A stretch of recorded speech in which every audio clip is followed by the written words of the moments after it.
안녕하십니까. 한국상담진흥협회 회원 여러분, 사계단체 회원 여러분, 그리고 우리 상담인 여러분. 오늘 설명회의 사회를 맡게 된 저는 협회 정책위원장을 맡고 있는 상명대학교 이영국 교수입니다.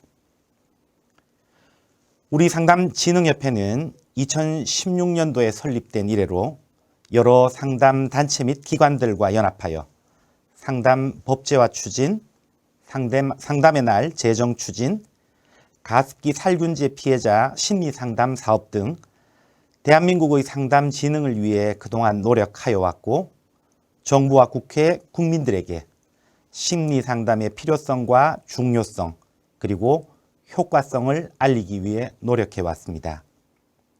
그리고 이러한 노력의 결실로 상담 법제화를 위한 가시적 결과가 이제 국회 심리상담 관련 법안이 발의되면서 시작되었습니다. 또한 이를 통해서 상담의 법적, 제도적 체제가 갖추어질 것으로 기대하고 있습니다. 그리고 심리상담 분야에 종사하는 여러 전문가들과 단체들도 이번 심리상담 관련 법안 발의를 적극 지지하고 있는 상황입니다. 그러나 그 과정에서 법안에 대한 오해나 타단체들의 편견도 공존하는 상황이라 그리 녹록해 보이지만은 않습니다. 심리학과 중심의 심리사 법안이 지난 4월 29일에 서정숙 국회의원에 의해서 발의되는 등 여러 난제들도 계속되고 있습니다. 이에 국회에서 발의된 법안들의 주요 법조항에 대한 제대로 된 이해와 그 과정에서 제기되는 쟁점 사항, 그리고 우리 상담인들의 향후 대응과 과제 등에 대한 설명회를 개최하여 여러 협회원 그리고 연구단체 회원들께 이에 대한 이해를 도와 더욱 적극적인 지지와 관심 그리고 참여를 유도하기 위한 시간을 가지고자 오늘 이 귀한 시간을 얻어 이번 설명회를 준비하게 되었습니다.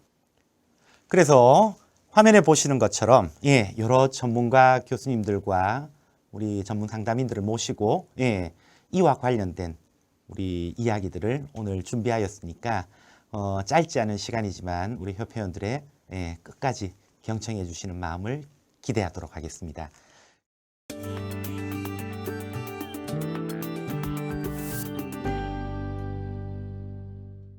첫 번째 이야기는 저희 협회의 회장님을 맡고 계시고 전주대학교 상담심리학과 교수님으로 계시는 김민규 회장님께서 회장 인사 말씀과 함께 저희 협회에 대한 소개 그리고 이번 설명회에 대한 취지를 간단히 안내해 주시도록 하겠습니다. 마음으로 박수 치면서 맞이해 주시면 좋겠습니다. 안녕하십니까. 한국상담진흥협회 회장 김인규입니다. 오늘 상담진흥협회의 심리사법 및 상담사법에 관한 설명에 참여해 주신 여러분들께 감사드립니다.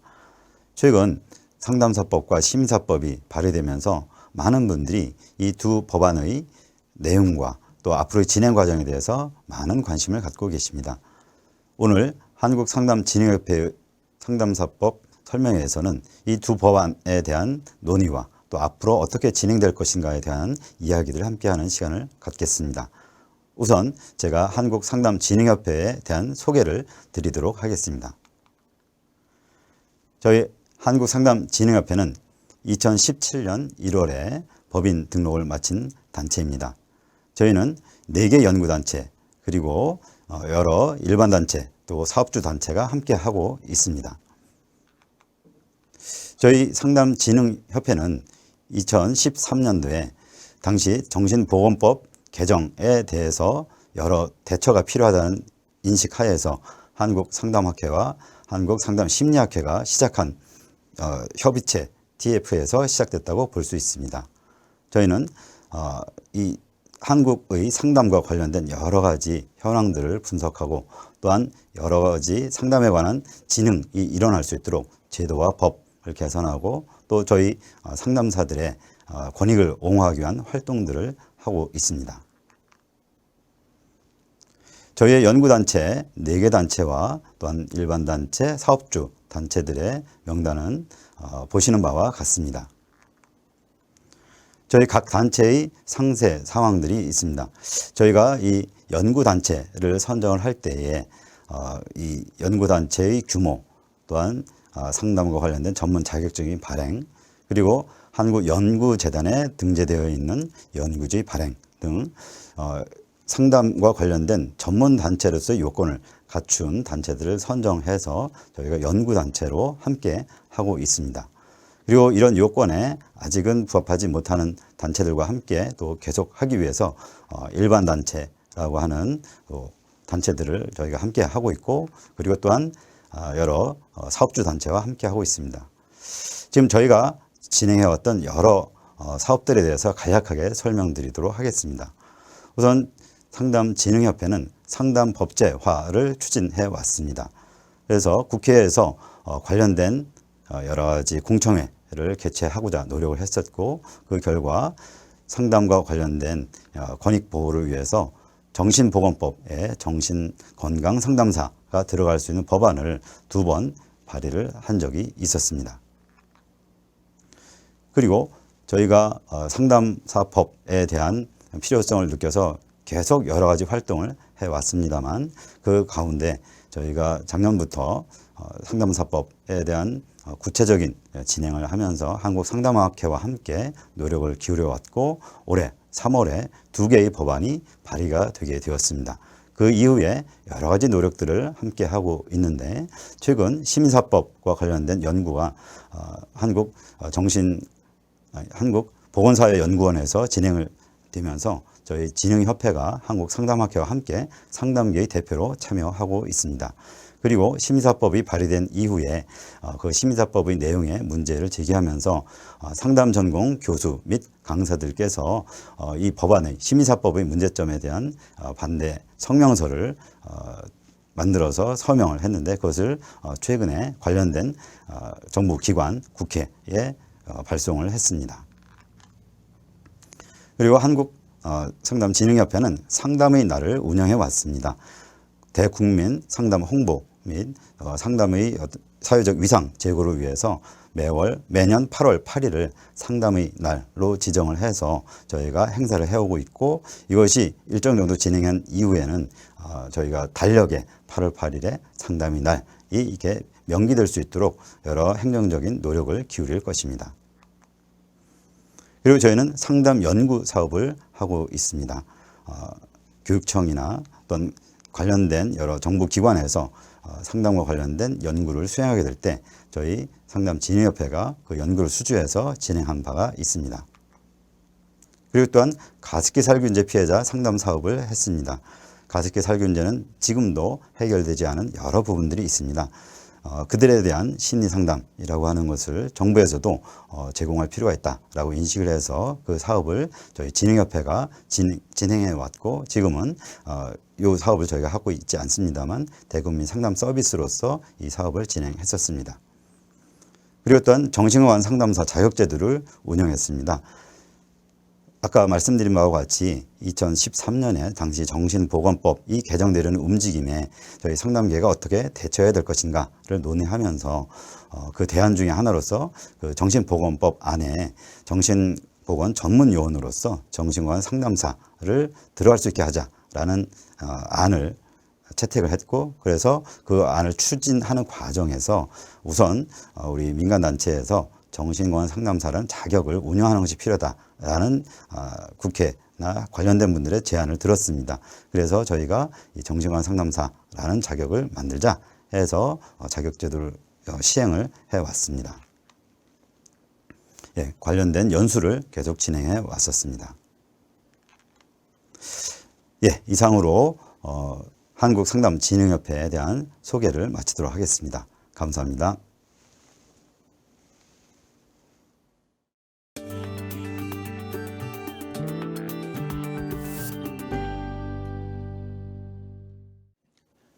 다음은 오늘 저희 설명회에서 가장 중요한 주제 중에 하나가 될 것 같습니다. 심리상담 관련 국회 발의 법안 제대로 알기라는 이름으로 법률 사무소 서희 대표 변호사이시자 국회 입법조사처 자문위원이신, 그리고 저희 심리상담 관련 법안이 발의되기까지 함께 해주셨던 우리 변호사 윤동욱님, 그리고 저희 협회 법무위원장이자 총신대학교 중독재활상담학과 겸임 교수님으로 계시는 우리 박철영 교수님, 발로 뛰어주신 두 분이라고 생각하는데요. 이 두 분을 모시고 법률 전문가와 함께 풀어보는 이 법안과 관련된 법률 토크 타임을 우리 한번 가져보도록 할 텐데요. 아마 우리 회원님들께서는 이번 법률과 관련되는 부분에 있어서 우리가 심리상담사로서 동시에 또 이 법안을 응원하는 사람으로서 꼭 알아야 될 내용을 들어볼 수 있을 것 같습니다. 마음으로 박수치며 두 분 모시겠습니다. 안녕하세요. 한국상담진흥협회 주관 심리상담 관련 법안 설명회 시간입니다. 오늘 이 시간을 진행하게 된 저는 우리 한국상담진흥협회 법무위원장을 맡고 있는 박철형이라고 합니다.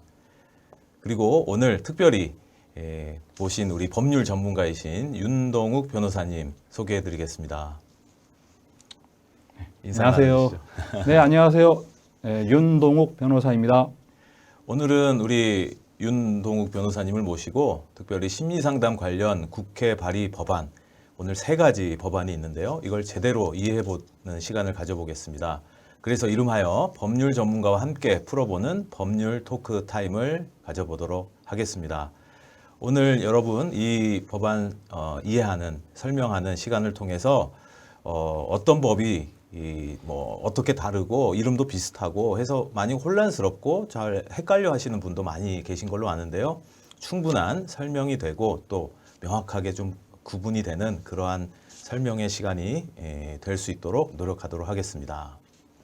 자, 그럼 시작해 보도록 하겠습니다.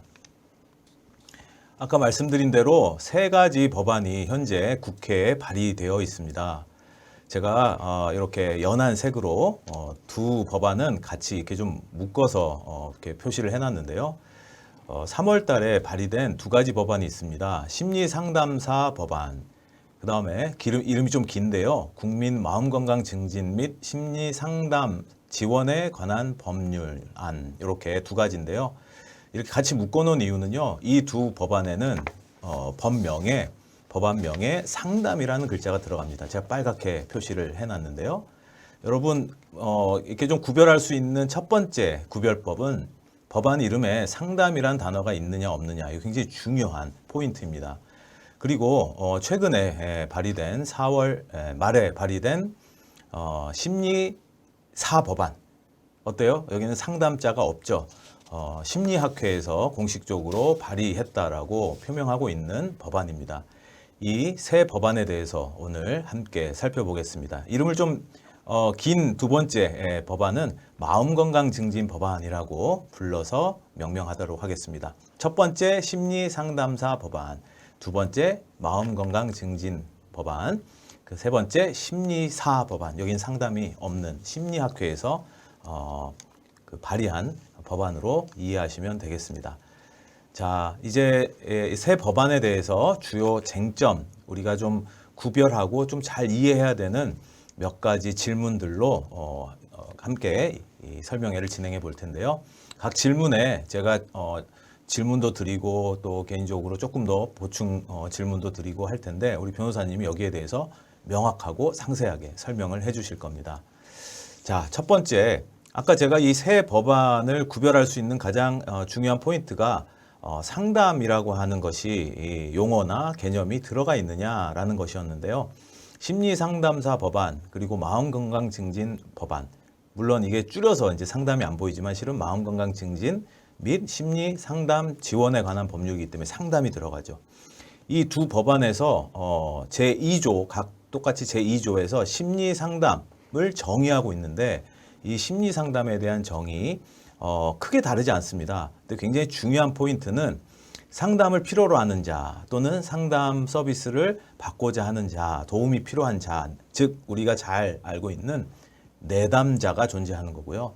그 내담자가 일상을 회복하거나 또는 본인이 어려움을 호소하는 것에서 또 그 회복되거나 또 또는 삶이 일상이 건강하게 좀 증진될 수 있도록 하는 여러 가지 전문적인 그 지원 활동 또는 상호작용을 통해서 하는 활동들 이렇게 정의하고 있다는 측면이 여러분 심리상담사 법안, 마음건강증진 법안의 대동소이하지만 우리가 익히 잘 알고 있는 심리상담에 대한 법적 정의를 조문으로 가지고 있습니다.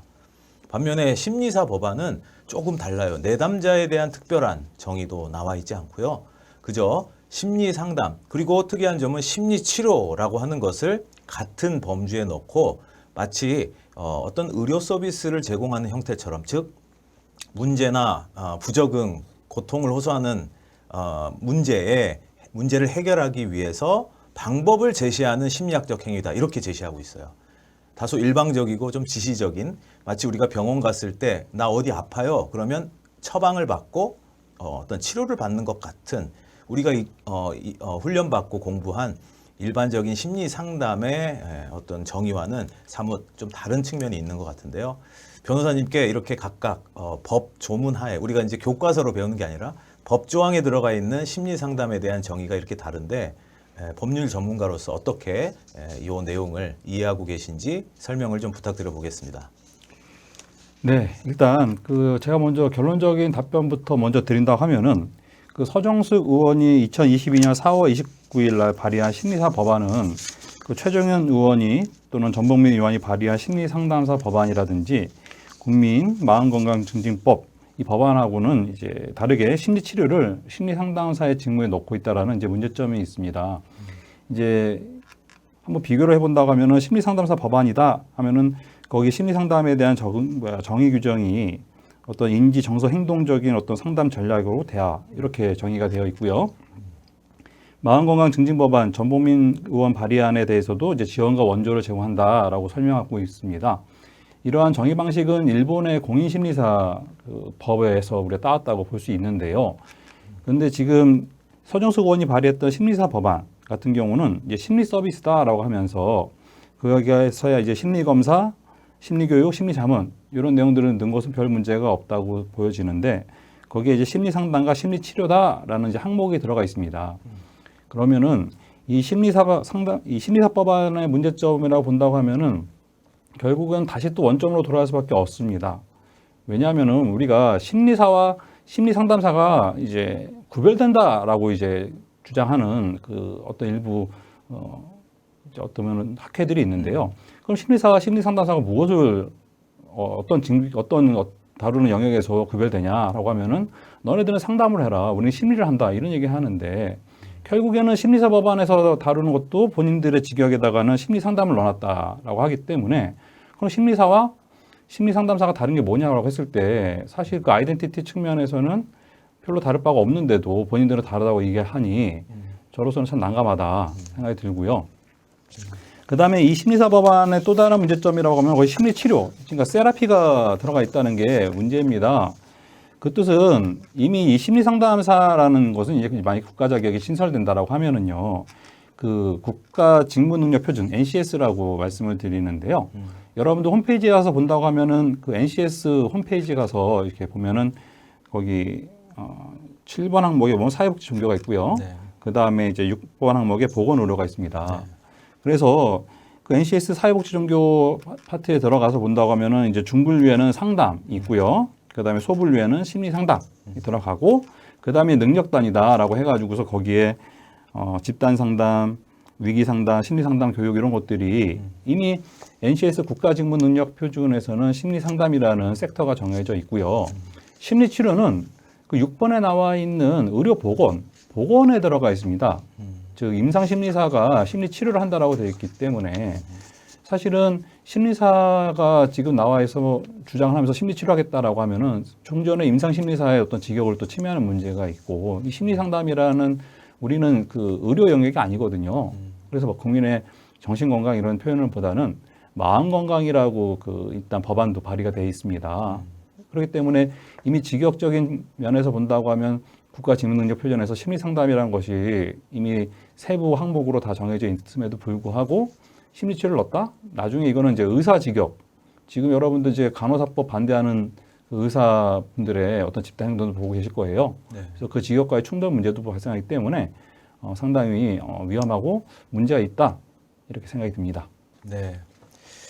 그렇군요. 이게 저희는 뭐 심리 상담 이런 분야가 이제 유관 분야이기 때문에 당연히 이렇게 서로 융합적인 학문적 어떤 성격도 띠고 또 특별히 상담이라고 하는 거에 있어서는 우리가 심리학적인 그런 아주 핵심 역량들도 요구되기 때문에 우리는 이거 포괄적으로 늘 이해하려고 했는데 심리와 상담 이렇게 구별할 수 있다라고 바라보는 관점이 있다는 게 좀 이해가 잘 안 되기도 하고 독특한 관점이다 생각을 했지만 아무튼 우리 이 한국 상담진흥협회에 소속된 여러 연구단체 또는 참여하고 계신 모든 분들은 아마 본인이 이제 상담, 심리 상담, 요 상담이라고 하는 상담자로서의 역할, 상담이라는 학문 영역에 여러분이 정체성이 있는 분들일 거라고 생각하는데요.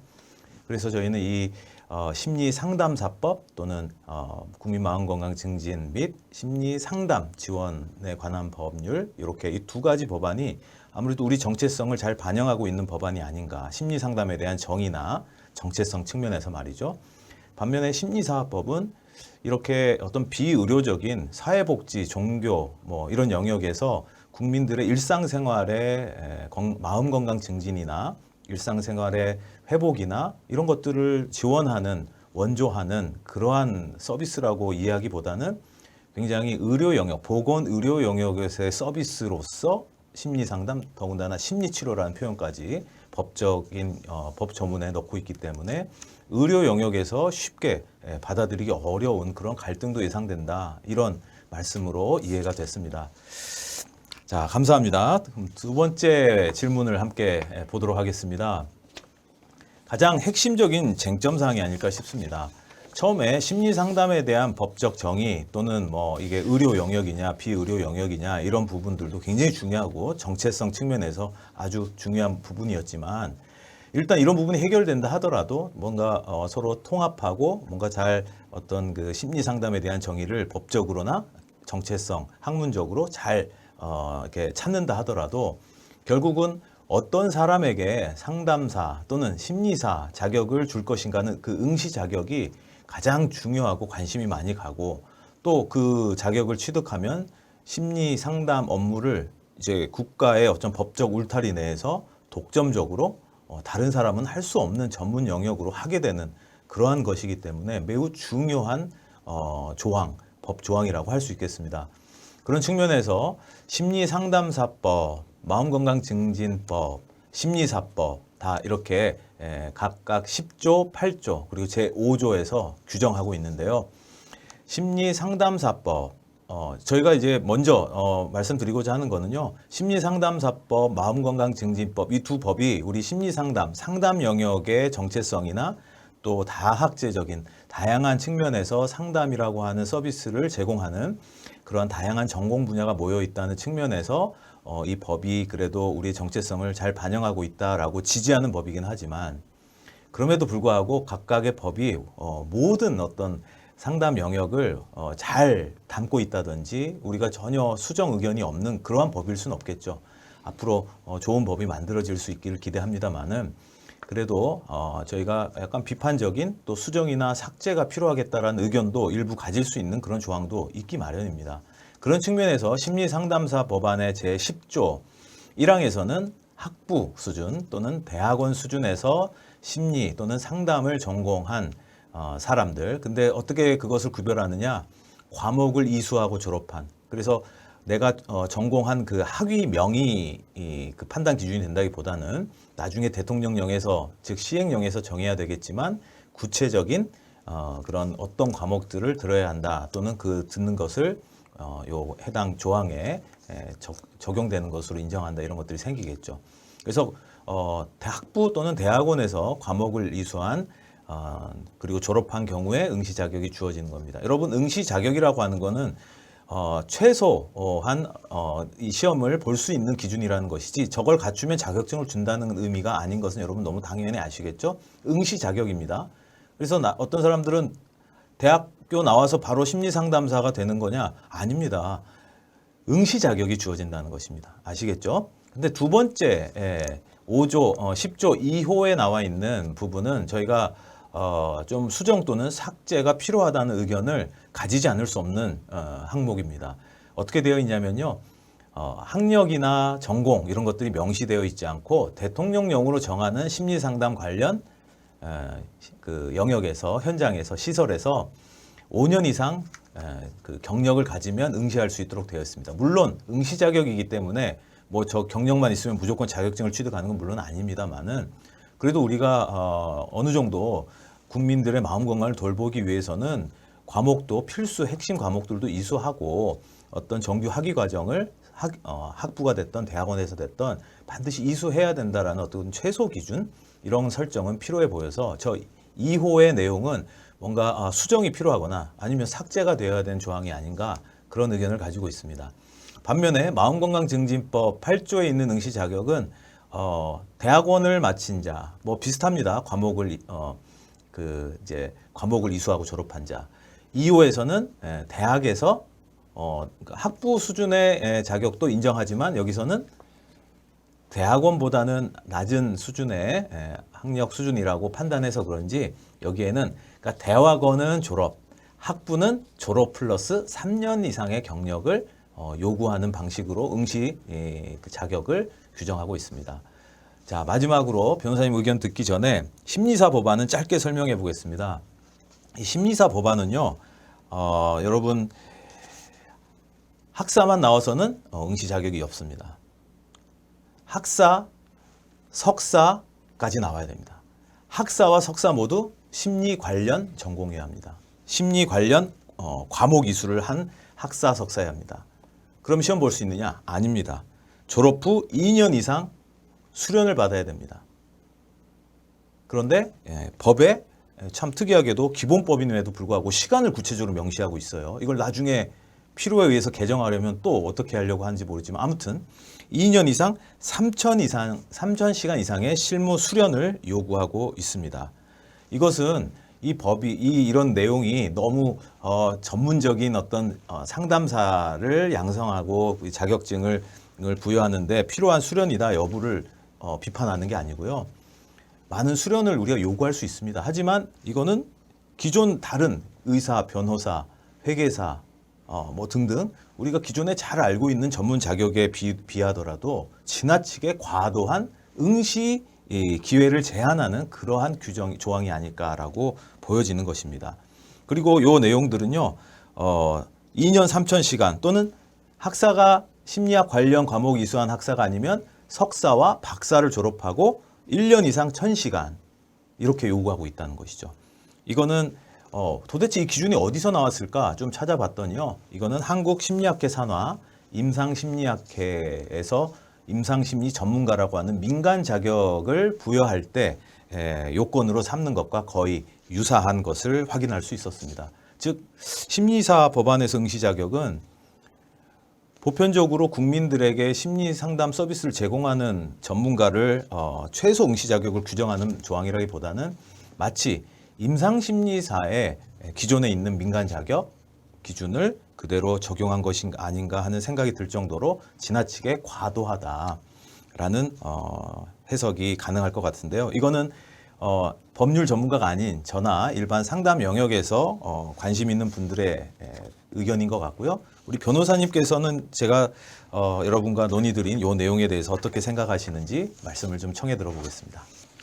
네, 이 질문에 대해서 한번 저도 이제 답을 드려본다면 사실은 이 법안은 사실 심리상담 앞으로 심리상담사라는 새로운 자격증이 생기는 거지 않습니까? 이런 전문가에게 필요한 것은 이제 학력이 아니라 이제 질관리다라고 해서 이제 게이트키핑이라는 말씀을 드리는데요. 네.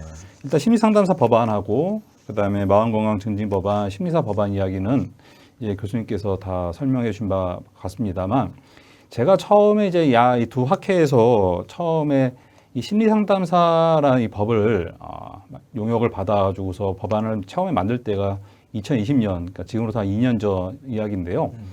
아마 모든 국민들도 마찬가지고요. 현장에 있는 사람들한테 물어본다고 하면 아니 지금 다 같이 다 심리상담 하는데 심리상담 자격증, 국가 자격증이 없다는 말입니까? 이런 항상 반문이 들어와요. 네.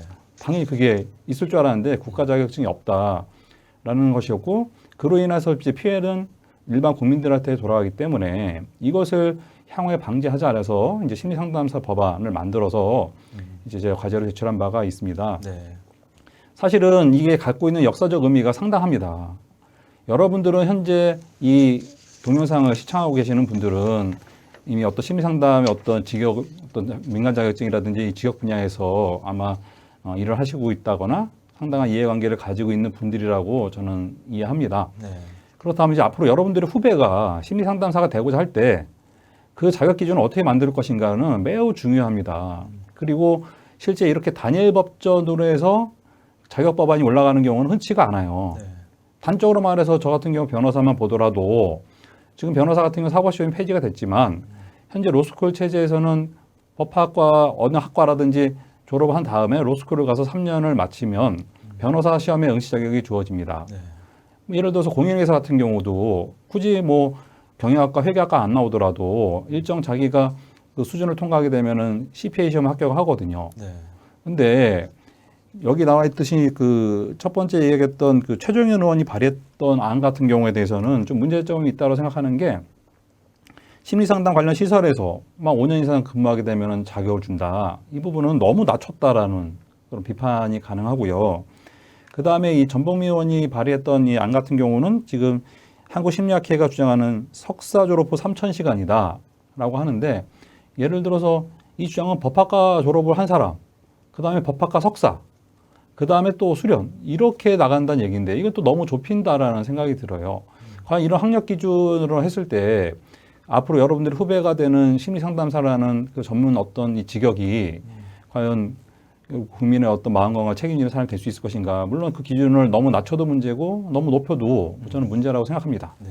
그래서 결국에는 이제 학력이 중요한 것이 아니라 그들이 나왔을 때 일단 자격을 주여해서 그들로 하여금 경쟁과 선발을 통해서 일정한 국가가 요구하는 질관리 자격이 여러분들이 앞으로 그 협회를 만들어서 그 게이트키핑하는 것이 중요한 것이지 아예 애초부터 진입장벽을 맞는다. 이 부분은 사실 헌법재판소에도 좀 문제가 될 수 있다고 들어요. 이렇게 자격을 제한 두는 심리사 법안은 너무 그 응시 자격을 과도하게 제한한 것이 아닌가라는 좀 개인적으로 생각이 듭니다. 그래서 이 제가 드리는 제안은 일단 이 자격증 초기에 대해서는 응시에 대한 진입장벽은 낮추되 선발 인원 제한 이런 걸 통해서 역량이 있는 어떤 심리 상담사를 선발하는 것이 어떻겠냐라고 저는 제안을 드립니다. 네.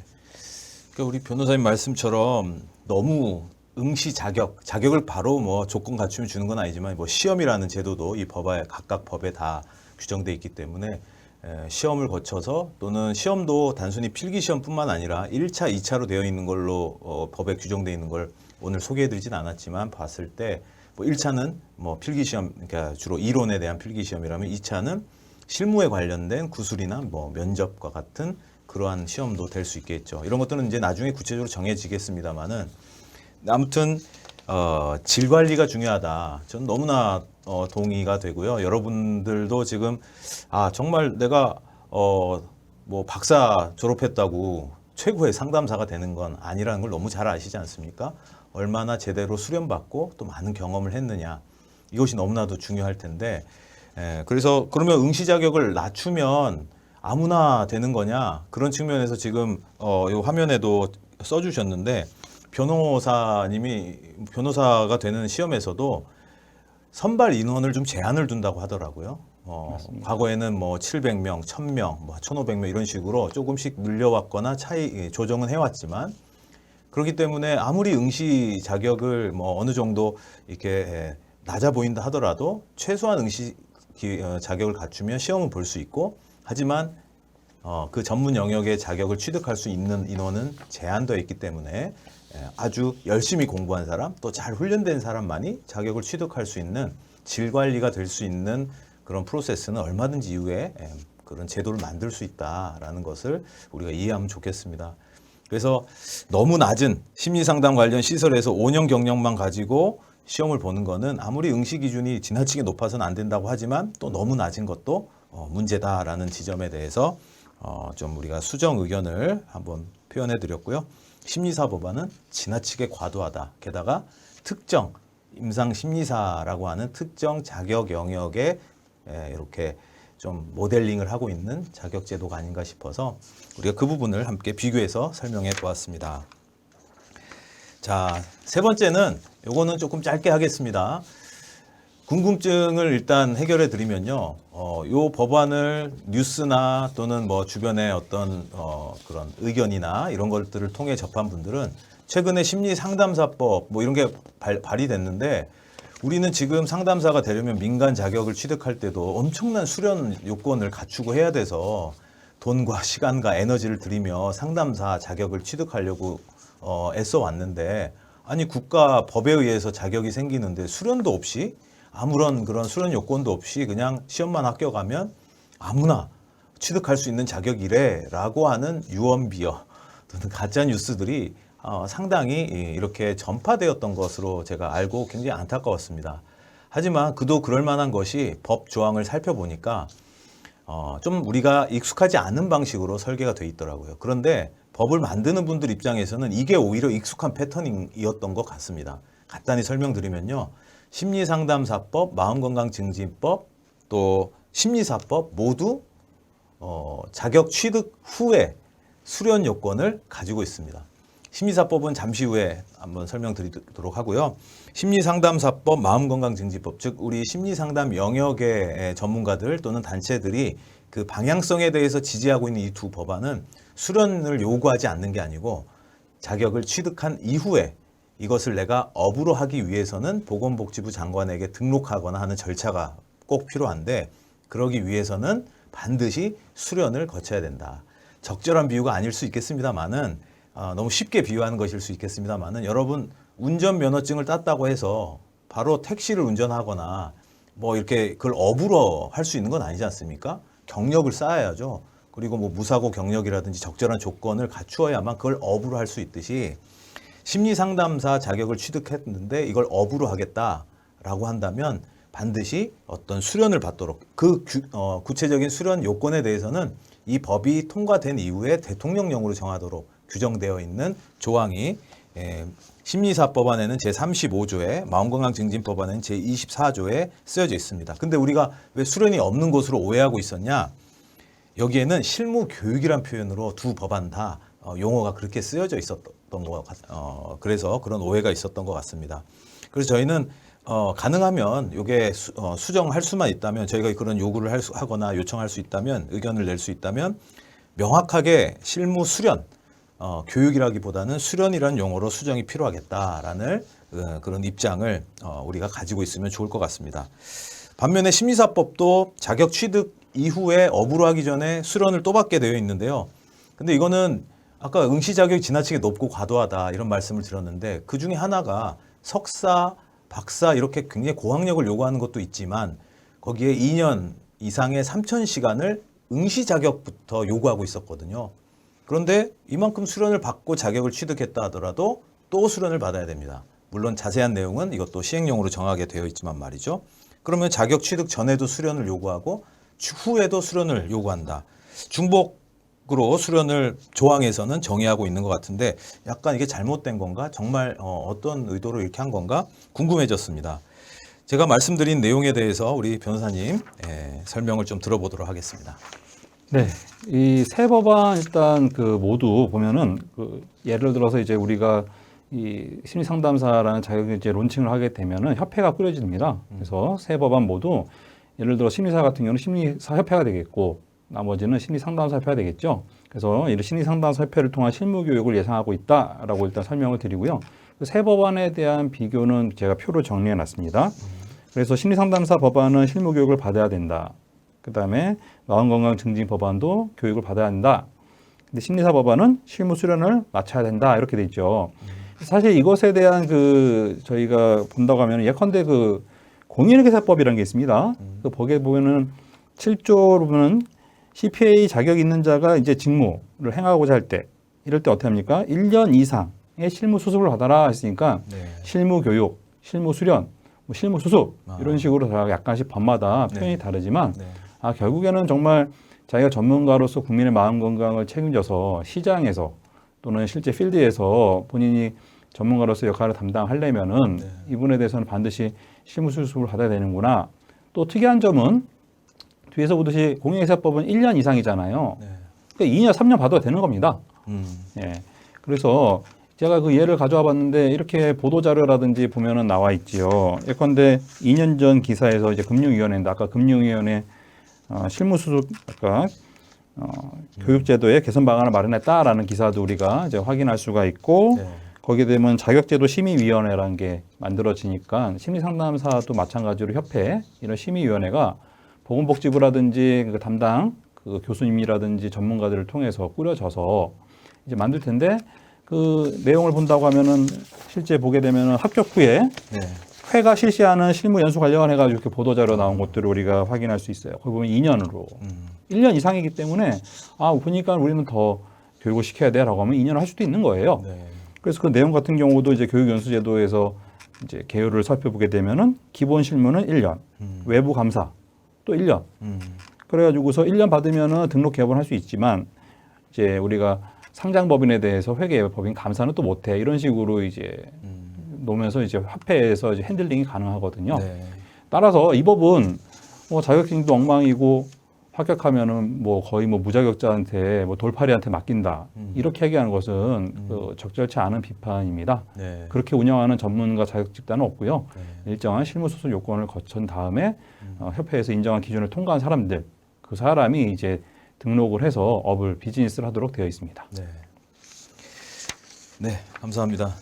한번 정리해 보면 지금 심리사법을 우리가 지금 심리학회에서 발의한 법이기 때문에 우리랑 그 심리상담사법 또는 국민 마음건강 증진 및 심리상담 지원에 관한 법률 이렇게 상담이 들어간 두 법과는 좀 결이 다르고 좀 내용의 특징들이 달라서 좀 비교하면서 설명드리고 있는데요.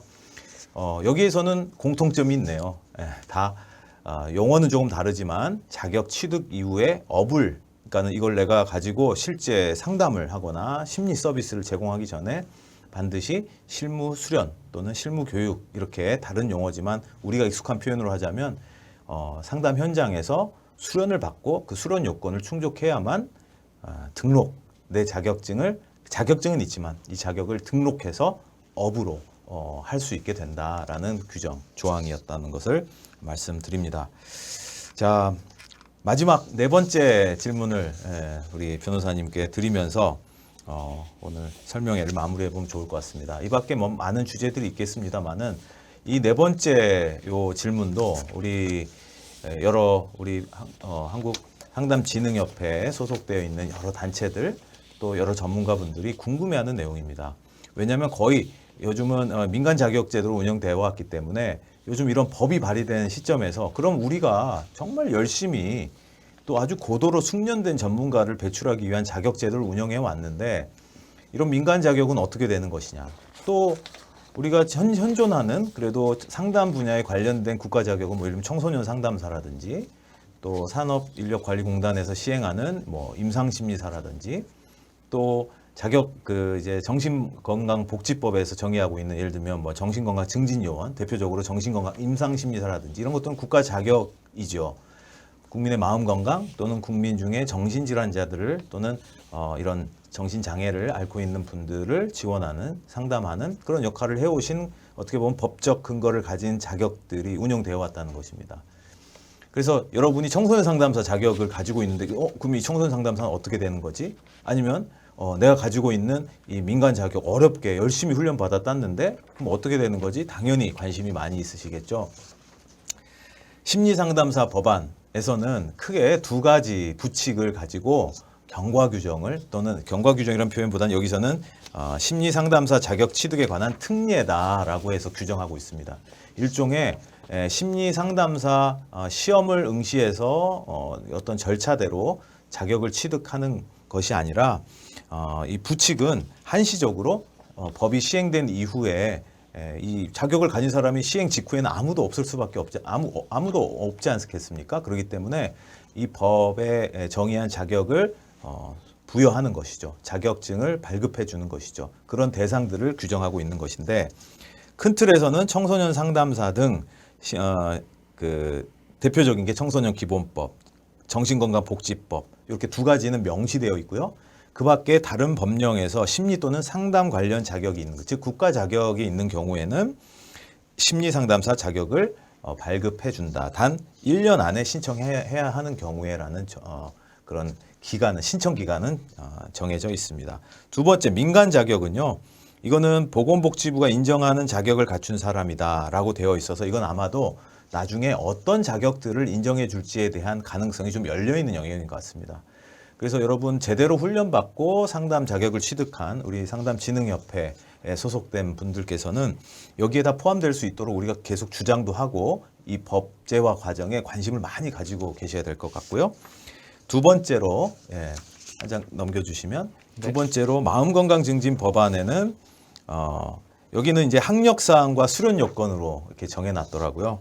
그래서 심리학, 교육학 등등 여러 상담과 관련된 전공을 하고 석사 또는 박사 학위가 있고 대학 그 학위가 있고 수련 요건을 충족하는 자 이런 식으로 되어 있고요. 또 기존에 그 법령에서 정하는 국가 자격을 가지고 있는 분들 그리고 근데 여기서 제한적인 거는 예를 들어 제가 청소년 상담사를 따고 가지고 일은 안 하고 마치 장롱 면허처럼 심리 상담사 업무를 활동을 전혀 한 경력이나 증빙할 수가 없다. 그러면 이거는 자격을 주지 않는다는 거죠. 그러니까 내가 그 자격을 가지고 업을 하고 있다면 받을 수 있다는 그게 붙이게 되어 있습니다. 다만 심리사 법안은요. 변호사님 한 장만 넘겨주시죠. 마지막 페이지입니다. 심리사 법안에서는 여기도 부칙이 있는데 아까 제가 임상심리사 말씀을 여러 번 드렸는데 여기에는 아주 명시적으로 국가 전문 자격인 정신건강 임상심리사 1급은 인정한다. 그 다음에 간주한다. 그 다음에 심리사 관련 국가 자격이나 민간 자격, 석사 졸업, 실무 수련 2년, 3,000시간 이상 처음에 응시 자격 소개해드린 그 내용을 그대로 여기에다 적용하면서 그에 준하는 자격을 갖춘 사람은 이게 간주한다. 자격을 받은 것으로 간주한다. 근데 굉장히 좀 저는 변호사님께 꼭 여쭤보고 싶었던 게 근데 5년까지 한정해서 간주한대요. 그럼 5년이 지나면 그 간주가 안 되는 거다. 그러면 다시 무자격자가 되는 건가? 약간 저는 잘 이해가 안 되더라고요. 결국 5년 후에는 다시 그럼 시험에 응시해야 된다는 소린가? 이런 질문들이 들던데요. 이 경과 규정에 대한 우리 변호사님 설명 들으면서 오늘 설명회를 조금 정리해 보도록 하겠습니다. 네, 사실은 이 경과 규정이 가장 여러분들한테는 이해관계가 절실한 측면이라고 하겠습니다. 왜냐하면 지금 대한민국에서 국가 자격증이라는 심리 상담사라는 자격증이 이제 새롭게 이제 신설이 되면은 처음부터 아무도 없이 시작할 수는 없잖아요.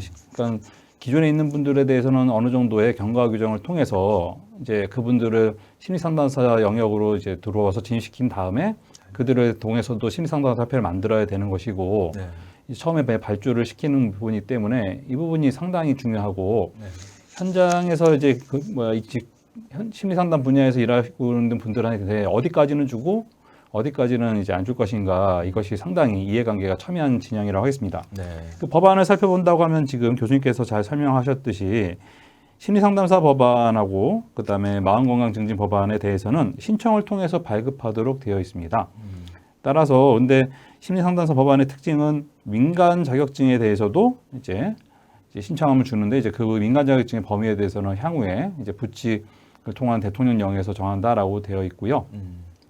마음건강증진법안은 이제 뒤에서 보시면 알겠지만서도 석박사학위라든지 그다음에 조교수 이상으로서 5년 이상을 수련한 자 이렇게 돼 있고 심리사 법안이 아까처럼 5년에 한정해서 간주한다라고 돼 있으면서 이 법에서 저도 이게 잘 이해가 안 가는데 여튼 선회를 한다고 하면은 신청이 없어도 준다는 겁니다. 일단 신청을 안 해도 5년 내에는 준다. 그러면 5년 동안에 계속해서 임상 심리사를 딴 사람들은 자동으로 바뀌고 6년째 임상 심리사 딴 사람들은 못 받는 그 사람들은 다시 심리상담사가 되려면 시험을 쳐야 되는 이렇게 해석이 되고요.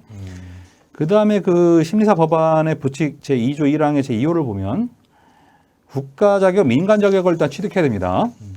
그 민간 자격이 뭔지 모르겠지만 여튼 그 중에서도 민간 자격은 and 심리학과 졸업 한 석사 이상을 취득해야 됩니다. and 실무 수련 기준 예를 들어 3,000시간을 취득합니다. and 그 다음에 자격심의위원회가 또 인정을 해야 돼요. 그러니까는 준다고 해놓고서 또 뭐 인정은 뭡니까? 그러니까 이게 좀 이상해요. 법률가의 시각에서 본다고 하면 뭐 신청을 통해서 준다 이것은 맞는데 뭐 5년 동안은 준다라고 하는데 또 자격심의위원회에서 인정을 해야 되고 심리학과 졸업한 석사 이상을 또 일정 3,000시간 이상을 수련한 자 중에서도 또 선택받은 자만이 간주된다. 이런 조문은 좀 약간 이야기가 좀 어렵게 돼 있지만 여튼 이 심리사 법안도 일단 부칙 규정을 통해서 진입장벽을 만들어 놓고 있는데 법령 체계상은 좀 맞지 않다는 생각이 들고요. 마음건강증진법안은 이제 3년 내에서 이제 부여한다라고 신청하면 주는데 거기 나와 있는 게 청소년기본법, 사회복지사업법 이런 것들이 들어가 있습니다. 그러면 이제 기존 이제 자격증 법원은 어떻게 될 거냐? 여기에 대해서는 사실은 이제 자격기본법안이 있거든요. 그래서 자격기본법에 따라서는 현재 국가자격증, 민간자격증이 나눠져서 여러분들 시장에 현재 계시는 분들은 이제 민간자격으로 있겠고 향후에 국가자격증이 생긴다고 하면은 보건복지부 장관은 공고를 통해서 이제 심리상담 분야에 대해서는 더 이상 민간자격에 대해서는 취득하지 마라고 이제 할 겁니다. 그러면은 나는 기존에 땄는데 말 그대로 자격증 못 받았다라고 하면은 약간의 경과 규정을 만들면서 3년 또는 5년 이렇게 하는 동안에는 시장에서 업을 할 수 있지만 그 이후에는 사실은 국가자격증이 나와서 심리상담사 법안이 통과되면 그 유사 동일한 명칭을 사용하거나 그 심리상담의 직역에 들어가는 업무를 행하는 자는 뭐 3년 이하 또는 5년 이하 징역이나 벌금을 처할 수 있기 때문에 사실은 이 국가자격증으로 이제 단일화 통일화될 수밖에 없는 상황이다라고 이제 해석이 됩니다. 네. 결국 이 경과 조치는 세 법이 조금 달라요. 그리고 특징도 좀 다른데요.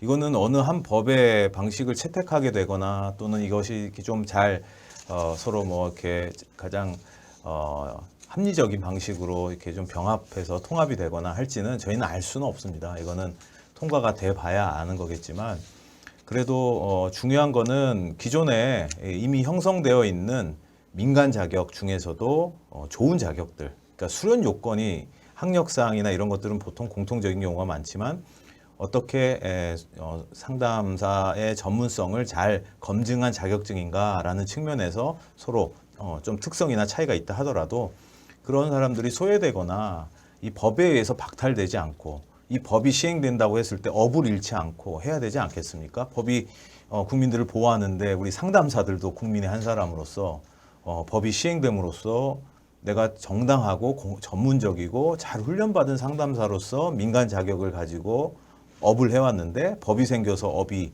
불법적인 게 돼버리거나 폐업을 해야 된다 이러면 이 법이 그 개인에게나 그런 분들에게는 너무나도 큰 재앙과 같은 것이 돼버릴 수밖에 없겠죠. 그래서 어떻게 하면 가장 합리적이면서 근데 분명히 우리가 선은 그어야 되지 않겠습니까? 지금 울타리를 법적 장치, 안전장치 울타리를 만드는 과정이니까 여기에서는 합리적인 타협 또는 토론 또 때로는 양보 이런 것들도 필요할 수도 있을 텐데 아직 그 지점까지 가진 못했습니다. 이제 뭐 법이 막 발의되어서 이 법이 논의되는 과정 중에 있으니까요.